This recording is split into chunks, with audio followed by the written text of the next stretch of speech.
Nope. This is a spoiler review. I have a review on my blog, soundofbettermyhead.com. I don't think there's any spoilers in there. So if you want to check that out first, you might as well, because I'm going to go, pretty into detail on this. I ended up giving this movie a 2.5 out of 5. It was just decent. I watched it. There was stuff I really liked. There was stuff that didn't really do it for me. And I think the total package at the end just didn't land the way it could have. If it would have all came together just right at the end, I probably could have bumped the grade up a little bit. But I don't know. I don't think it really hit the target at the end. The plot isn't too different from the final trailers. If you've watched the trailers, it's basically this brother and sister have this horse ranch. It looks like there's a UFO flying around, so they decide to try to get it on camera so they can make a bunch of money. They got a tech guy from a Best Buy type store helping them out. They bring in this cinematographer to try to get the actual shot of it. And there's a guy that runs a kind of a Western themed kind of carnival that's involved. And that's what the trailer shows, and that's mostly what the movie's about, but there's a lot of weird shit that just doesn't quite connect the way it does. I've seen a lot of other reviews about the movie. A lot of people say it's more of a take on Hollywood and certain things in the industry and about how you treat animals in Hollywood. I don't know. There's a lot of weird subtext that's supposed to be in it, but that's not what I don't think the general audience is going to see that. When you're basically saying we got a UFO movie, they don't really care that Hollywood is not treating horses correctly, and this all those other stuff, and the search for fame. I mean, that's, I don't know, it's not quite meshing with that storyline. There's this weird side story. It starts the movie off.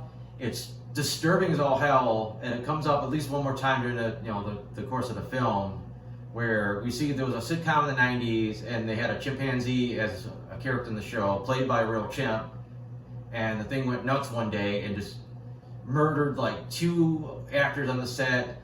Apparently ripped the face off of a young girl actress that was part of the crew. And there was just this big traumatizing thing, and it was okay, how's this tie into an alien? There's a spaceship flying around and the horses and all this stuff. I'm the whole time trying to figure out how does this tie into the overall plot. It doesn't. Again, it maybe goes into the subtext. Yeah, it's the backstory to the the ranch character. I believe they call him Jupe, but he's basically a very inconsequential character when it's all said and done. I mean, he shows up a couple times, he puts on this big show, and he gets killed, and that's his story.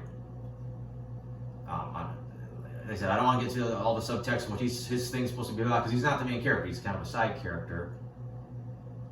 And they do this weird thing with chapter headings, they name off different horses or animals, and then kind of cut into it. But it's not it doesn't feel like they're necessarily even focused on that animal, except for maybe the short section with the chimp.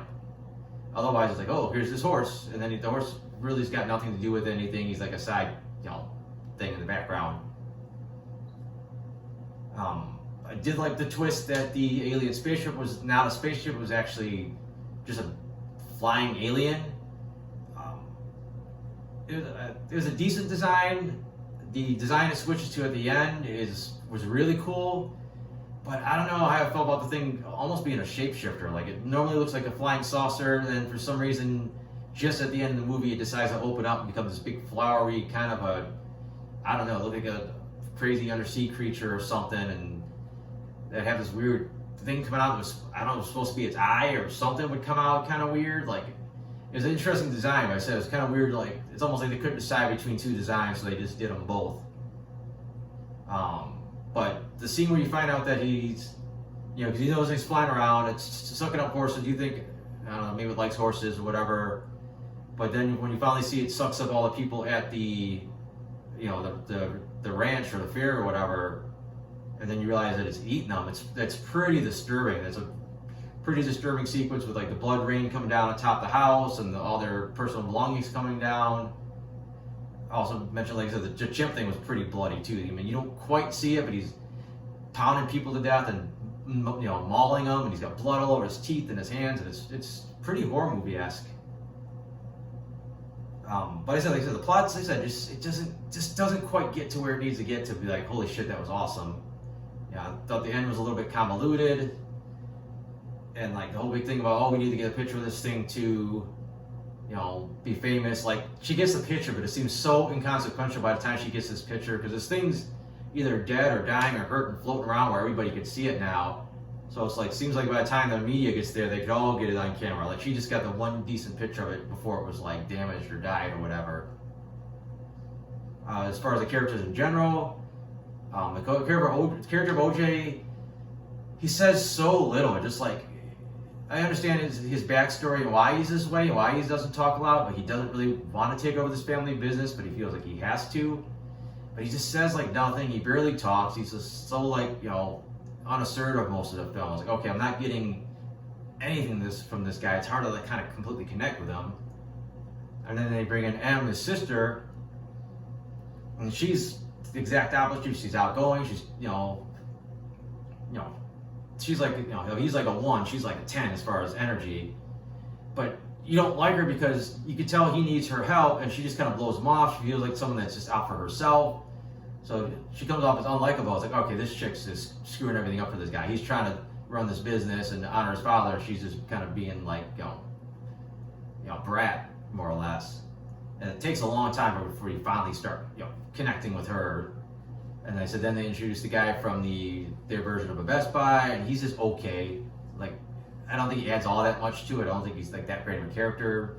Not a bad character. He's just, he's just kind of there. I mean, something for them to play off to. They never feel like he really connects. It doesn't feel like they talk to this guy after, the movie ended. Like, okay, thanks for your help. And again, same thing with Jupe. He doesn't get that much to do.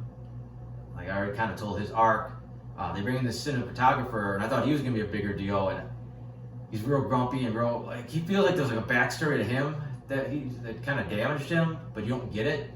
And then he has this really strange moment where they set all this stuff up, they got the cameras, they pull out this elaborate thing where they finally get the alien on camera, and for some reason he runs and grabs the camera and he starts deciding to film this thing, and it's gonna like suck him up and kill him. Like, I don't know if he had a death wish, or I don't know what his deal was, and it's like, next thing you know, all the footage gets pretty much ruined, and like I don't know what his game plan was and what that was supposed to mean, but like I said, that just kind of screwed everything up for, like I said, everyone had this nice crazy plan. They pull it off.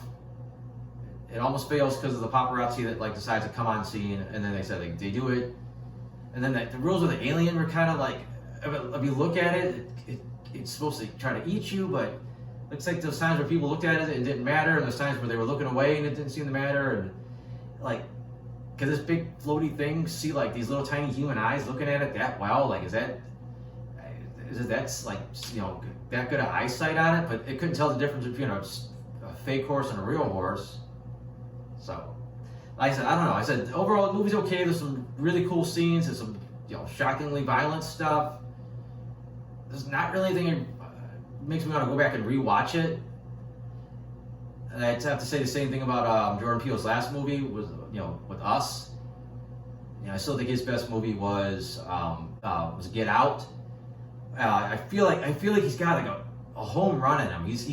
Jordan Peele's extremely talented. The movie looks great. There's he always has a lot of great concepts, and he's so ready I think to knock one out of the park. I think he just needs a little push. I don't know what it is that's missing, but I think he's got a fantastic movie in him. Coming sometime.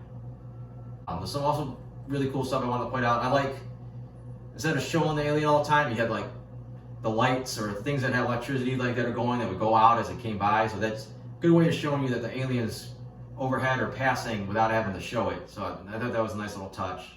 But again, I got the non-spoiler versions review on my blog. I have other reviews on there. I have my comic strips.